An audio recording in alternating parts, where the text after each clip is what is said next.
আসসালামু আলাইকুম। আজকে আপনাদের স্পোকেনের নতুন একটা ক্লাসে ওয়েলকাম জানাচ্ছি।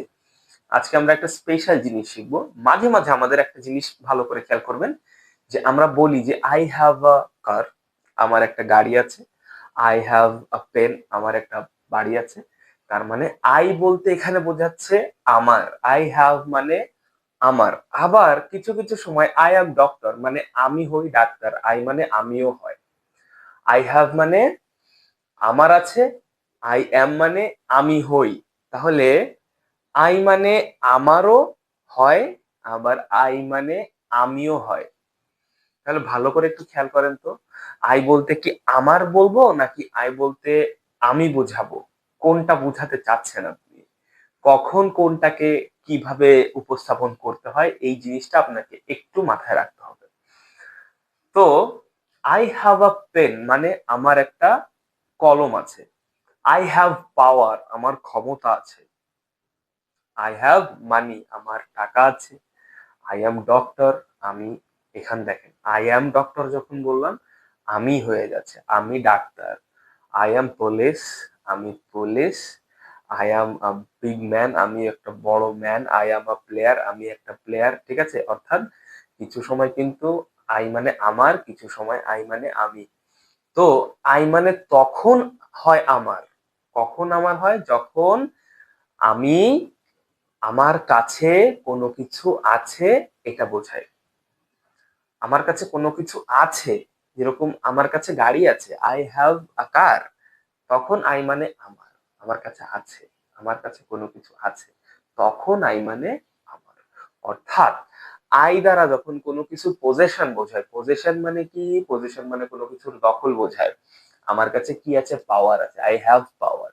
I have money, I have reputation, আমার কাছে রেপুটেশন আছে। ঠিক আছে, সেই সব ক্ষেত্রে যখন আপনার কাছে থাকা বোঝাবে, সেই সকল ক্ষেত্রে আই মানে হচ্ছে আমার।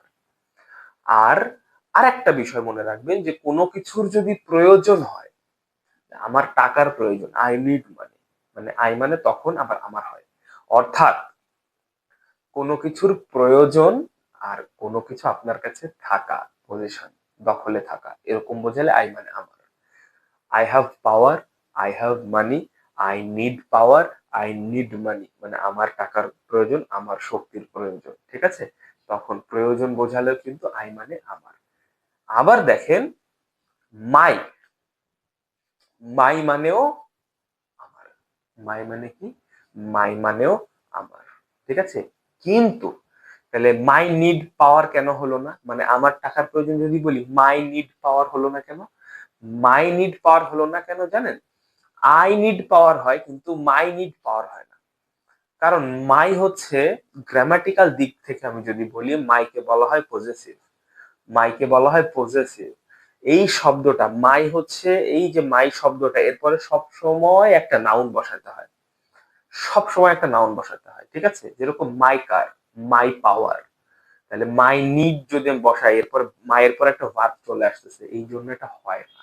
এটা গ্রামাটিক্যালি হয় না, শুনতেও খুব একটা বেশি অডিবল না। হ্যাঁ, সো এই জিনিসটা খেয়াল রাখতে হবে, মায়ের পরে একটা নাউন বসাতে হবে। মাই মানে আমার, ঠিক আছে, কিন্তু মায়ের পরে আপনাকে একটা নাউন বসাতে হবে। My car is, I need a car, I need a car আমার একটা গাড়ি প্রয়োজন। মাই কার ইজ রেড, আমার গাড়িটি হয় লাল।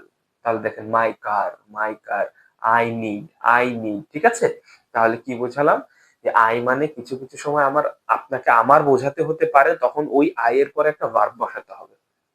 I have, I need. ঠিক আছে, আর মাই মানে তো সব সময় আমার, মাই মানে কিন্তু কোনো, এর কোনো অন্য কোনো মানে নেই, মাই মানে শুধু আমার বোঝায়। ঠিক আছে, কিন্তু এই মায়ের পরে আপনাকে আবার একটা নাউন বসাতে হবে। My girlfriend, my television, my camera, my light, my house, my mother, my father, my father is a good man, my brother is an honest man. ঠিক আছে, মাই মানে আমার, কিন্তু এরপরে সবসময় আপনাকে একটা নাউন বসাতে হবে। I have a father, I have a brother, I have a friend, I have a house, I have a decorated room. ঠিক আছে, যখন আপনি বলবেন আপনার কাছে কোনো কিছু আছে, তখন কি করবেন, আই এর পরে একটা ভার্ব বসাতে হবে। ঠিক আছে, আই এর পরে একটা ভার্ব বসাবেন। আই হ্যাভ মানে এটা আমার আছে, আছে থাকলে সেই আই মানে কি হয়ে যাবে, আমার হয়ে যাবে। এটা নোট করতে হবে সুন্দর করে। নোট করার পরে এটাকে আপনি বারবার প্র্যাকটিস করবেন, বারবার প্র্যাকটিস করতে হবে। প্র্যাকটিস করলে কিন্তু একটা সময় দেখবেন 1 ঘন্টা প্র্যাকটিস করেন, 2 ঘন্টা প্র্যাকটিস করেন, 3 ঘন্টা থেকে দেখবেন যে অটোমেটিকলি এটা অটোমেটেড একটা প্রসেস হয়ে যাবে, ঠিক আছে? সো এটা হচ্ছে it will depend on your practice, যে আপনি কতটুকু ভালো প্র্যাকটিস করছেন, কতটুকু মনোযোগ সহকারে প্র্যাকটিস করছেন, আর আপনি কতটা ইফোর্ট দিচ্ছেন সেই প্র্যাকটিসের উপরে, ঠিক আছে? এটার উপরে ডিপেন্ড করবে আপনার ইজি হওয়ার জন্য কত সময় লাগবে। ওকে, এটা একটা ফ্যাক্ট। এইবার আপনাদেরকে আরেকটা ফ্যাক্ট নিয়ে একটু কথা বলবো এখন, এটাও একটু মনোযোগ দিয়ে শুনবেন। যে আমরা দুইটা জিনিসের মধ্যে একটু গুলিয়ে পেঁচিয়ে ফেলি, সেটা হচ্ছে ওয়াজ আর একটা হচ্ছে ডিড। ওয়াজ কখন বসবে, ডিড কখন বসবে। এবার আমি আপনাকে একটু বলি ডিড সম্পর্কে, একটু আপনাকে তথ্য দিই ডিড কখন কখন ব্যবহার করা হয়। ডিড হচ্ছে দুইটা ক্ষেত্রে ব্যবহার করা হয়, দুইটা ক্ষেত্রে, দুইটা পয়েন্টে ডিড হচ্ছে ব্যবহার করা হয়। কখন কখন ডিড ব্যবহার করা হয়? কোনো নেগেটিভ বাক্যে, কোনো একটা নেগেটিভ বাক্যে, অথবা ইন্টারোগেটিভ বাক্যে, প্রশ্নবোধক বাক্যে অথবা না বোধক কোনো বাক্যে। যেরকম আমি আমি হচ্ছে খেলাধুলা পছন্দ করি না, I don't like sports, I don't like sports, আমি পছন্দ করি না, ঠিক আছে? এইবার আসেন, তুমি কি খেলাধুলা পছন্দ করো? Do you like sports? তাহলে এই দুইটা দেখেন, প্রশ্ন করলাম, সেই ক্ষেত্রে কি হলো, ডু অথবা ডিড হলো, ঠিক আছে? তুমি কি খেলাধুলা পছন্দ করতে, ডিড ইউ লাইক স্পোর্টস, ঠিক আছে? তাহলে কি প্রশ্ন বোঝানোর জন্য, আর হচ্ছে কি বোঝানোর জন্য, প্রশ্ন আর হচ্ছে না বোধক কোনো বাক্য ব্যবহার করার জন্য আমাদের ডু, ডিড অথবা did not, does not, do not এগুলো ব্যবহার করতে হয়, ঠিক আছে? ওকে, এইবার আসেন, বুঝলাম যে ডু বা ডিড কখন ব্যবহার করা হয়। ডু বা ডিড ব্যবহার করা হয়, কি বললাম আবার একটু রিভাইজ দেন, যে ডু বা ডিড ব্যবহার করা হয়, অর্থাৎ ডিড ব্যবহার করা হয় নেগেটিভ কোনো বাক্যে অথবা প্রশ্নবোধক কোনো বাক্যে। আর ওয়াজ ব্যবহার করা হয়, ওয়াজটা আসলে কি এটা আগে আপনাকে জানতে হবে। ওয়াজ হচ্ছে একটা বিভার্ব, ওয়াজ হচ্ছে একটা বিভার্ব। বিভার্বের কাজ কি? বিভার্বের কাজ আপনি 1 নাম্বার ক্লাস, যেটা আমাদের নাম্বার 1 ক্লাস, ওই ক্লাসটা একটু যদি আবার একবার ঘুরে আসেন, ঘুরে এসে এই ক্লাসটা করেন, বা ওই ক্লাসটা করে এসে এই ক্লাসটা করেন, তাহলে আপনি বুঝবেন যে বিভার্ব কিভাবে ব্যবহার করা হয়। বিভার্ব বলতে কোনো কিছু হওয়া, কোনো জায়গায় অবস্থান করা বোঝায়। যেরকম আমি হই ডাক্তার, I am a doctor, am হচ্ছে বিভার্ব, তাহলে এখানে হওয়া বোঝাতে be verb. I am a doctor, এখন আমি একজন ডাক্তার ছিলাম, বা আই অ্যাম আ ক্রিকেটার, আমি একজন ক্রিকেটার, এখন বর্তমানে আমি একজন ক্রিকেটার হই। আপনার পরিচয় কি? আই এম আ ক্রিকেটার, তাহলে আমি হই ক্রিকেটার। আর আমার একটা একসময় ক্রিকেট খেলতাম, এখন আর খেলি না, তাহলে অতীতের সেই পরিচয়টা বোঝানোর জন্য আমি বলবো কি আমি ক্রিকেটার ছিলাম বা ওই সময় হতাম, ঠিক আছে? অর্থাৎ আমি ক্রিকেটার ছিলাম, তাহলে আই ওয়াজ আ ক্রিকেটার, কোনো একটা সময় আপনি ছিলেন সেটা বোঝানোর জন্য বি ভার্ব ব্যবহার করছেন, তখন হয়ে যাবে ওয়াজ। আই ওয়াজ আ ক্রিকেটার, ঠিক আছে? তাহলে এই ওয়াজটা হচ্ছে কোনো কোনো একটা সময় আপনি কি ক্রিকেটার ছিলেন, অর্থাৎ হওয়া বোঝাতে, অতীতে আপনি ক্রিকেটার হওয়া বোঝাতে আপনি ওয়াজ ব্যবহার করছেন, আই ওয়াজ আ ক্রিকেটার, ঠিক আছে? আবার ওয়াজ কখন ব্যবহার করা যায়? কন্টিনিউয়াস টেন্সে ওয়াজ ব্যবহার করা যায়। তো সেটাই এখন আমি আর আসছি না, সেটা আর একটু অ্যাডভান্সে যেয়ে কথা বলবো, ঠিক আছে? তো কি ওয়াজ বা বিভাগ হচ্ছে হওয়া বা অবস্থান করা। কোথাও যদি অবস্থান করা বোঝায়, ধরেন একটা জায়গায় আপনি ছিলেন, ওই 2010 সালে আপনি আমেরিকাতে ছিলেন, ওই আমেরিকায় 2010 সালে ছিলেন, ওই সময় অবস্থান বোঝাতে আপনি ওয়াজ ব্যবহার করতে পারবেন। কিরকম? ওয়াজ মানে কোনো জায়গায় অবস্থান করা, তাই তো? I was in America in 2010, I was in America in 2010, আমি 2010-এ আমেরিকাতে ছিলাম। তাহলে ওয়াজ কোনো জায়গায় অবস্থান করা বা হওয়া বোঝাতে, অবশ্যই অতীতে, এরকম ক্ষেত্রে ওয়াজ ব্যবহার করা হয়। আর ডিড কখন ব্যবহার করছেন? ডিড হচ্ছে নেগেটিভ অথবা প্রশ্ন করার জন্য ডিড ব্যবহার করছেন। এবার আপনাদের প্রশ্ন আসতে পারে যে ভাইয়া ডিড কোন ধরনের প্রশ্ন করতে ব্যবহার করা হয়? কিছু কিছু প্রশ্ন আছে, প্রশ্নের দুইটা ধরন আছে। একটা প্রশ্নের ধরন হচ্ছে ইয়েস নো কোশ্চেন, আর একটা প্রশ্নের ধরন হচ্ছে এক্সপ্লেনেটিভ কোশ্চেন। ইয়েস নো কোশ্চেন হচ্ছে সেইগুলা যেগুলা যে প্রশ্নের উত্তরগুলো আপনি শুধুমাত্র ইয়েস বলে দিতে পারবেন। যেরকম তুমি কি আমাকে পছন্দ করো? ইয়েস। তুমি কি গান পছন্দ করো? ইয়েস। তুমি কি খেলতে পছন্দ করো? নো। তাহলে যে সকল প্রশ্নের উত্তর আপনি ইয়েস বা নো দিয়ে দিতে পারবেন, সেই সকল প্রশ্নকে বলা হয় ইয়েস নো কোশ্চেন। আর যে সকল প্রশ্নের উত্তর আপনাকে মানে শুধু ইয়েস নো বলে দিতে পারবেন না, যেরকম তোমার নাম কি, ইয়েস বললে হবে না। তুমি কোথায় থাকো, ইয়েস বললে হবে না। এগুলোকে বলা হয় ডাব্লিউএইচ কোশ্চেন বা এক্সপ্লেনেটিভ কোশ্চেন, ঠিক আছে? তো ইয়েস নো কোশ্চেন এর একটা পার্ট, মানে ইয়েস নো কোশ্চেন যেগুলো সেইগুলো করা হয় ডু বা ডাজ বা ডিড দিয়ে, ডু ডাজ ডিড দিয়ে, ঠিক আছে? Yes no question do does did দিয়ে করা হয়, মনে থাকবে তো?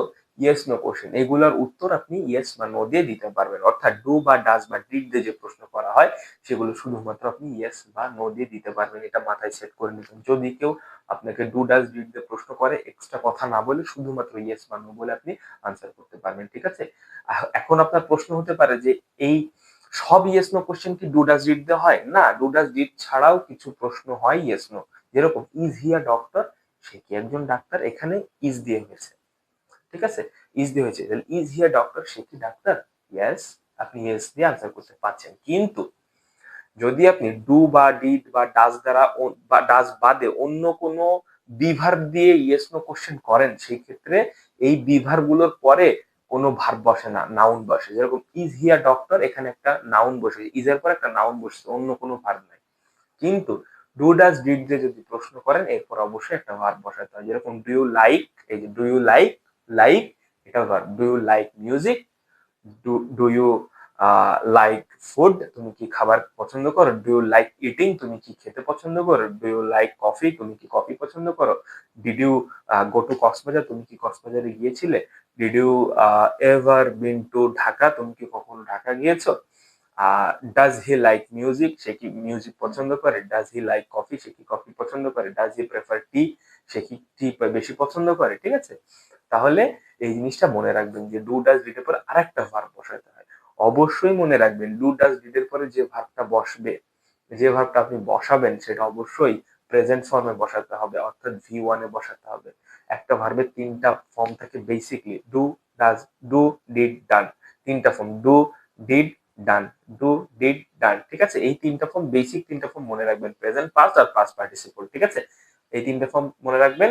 ডু ডাজ ডিড অর্থাৎ ডু ভার্ব যেগুলো আছে, ডু ভার্বের পরে দ্বিতীয় যে ভার্বটা আপনি বসাবেন, ডু ইউ লাইক, এই যে লাইকটা বসাবেন এটা অবশ্যই প্রেজেন্ট ফর্মে বসাতে হবে, অর্থাৎ ভি1 এ বসাতে হবে, ঠিক আছে? ডিড এর পরেও প্রেজেন্ট ফর্ম বসবে। ডিড এর পরে অনেকে did he went to Dhaka মনে করে, but did he went to Dhaka না, did he go to Dhaka হবে। ডু ডাজ ডিড এর পরে সবসময় যে পরে যে ভার্বটা সেটা ভি1 বসাতে হয়, এটা মনে রাখবেন, ঠিক আছে? তাহলে এই যে কনফিউশনটা ছিল, সেই কনফিউশনটা কিন্তু মোটামুটি একটু আপনাকে আমি হয়তোবা বোঝাতে সক্ষম হয়েছি। এখন আপনি বাসায় যান, বাসায় বসেন, যখন আপনার স্টাডির টাইম হবে তখন টেবিলে বসবেন, ভিডিওটা চালাবেন, নোট করবেন, আর আমি যে ধরনের বাক্যগুলো বললাম, পারলে এই ধরনের আরো 20টা করে বাক্য তৈরি করবেন, করে আমাদের আপনি এক কাজ করতে পারেন, আমাদের হোয়াটসঅ্যাপ নাম্বারে পাঠিয়ে দিতে পারেন, আমরা আমাদের গ্রুপে আপলোড করার চেষ্টা করব। আর আপনি আমাদের কমেন্টে জানাতে পারেন যে আপনি হচ্ছে এগুলো শুরু করেছেন। আর যারা আমাদের পেইড কোর্সের ভাই বোনেরা আছেন, পেইড ব্যাচের আছেন, তারা কি করবেন, তারা নিয়ে অবশ্যই আমাদের সিক্রেট গ্রুপে আছে, সেখানে আপনারা পাঠিয়ে দেওয়া শুরু করবেন। আমি দেখবো আর আপনারা প্র্যাকটিস করবেন, আর যখন জুম লাইভ ক্লাস হবে তখন আপনারা অবশ্যই আমি জিজ্ঞেস করলে আপনারা ট্রাই করবেন আপনাদের সেরা পারফরমেন্স করার জন্য। তো যাই হোক, আজকে কনফিউশন ক্লাসটা এই পর্যন্তই ছিল। তো দেখা হচ্ছে নেক্সট ক্লাসে অন্য কোনো খুব দারুণ দুর্দান্ত বিষয় নিয়ে। সে পর্যন্ত সবাই ভালো থাকবেন, সুস্থ থাকবেন। আসসালামু আলাইকুম।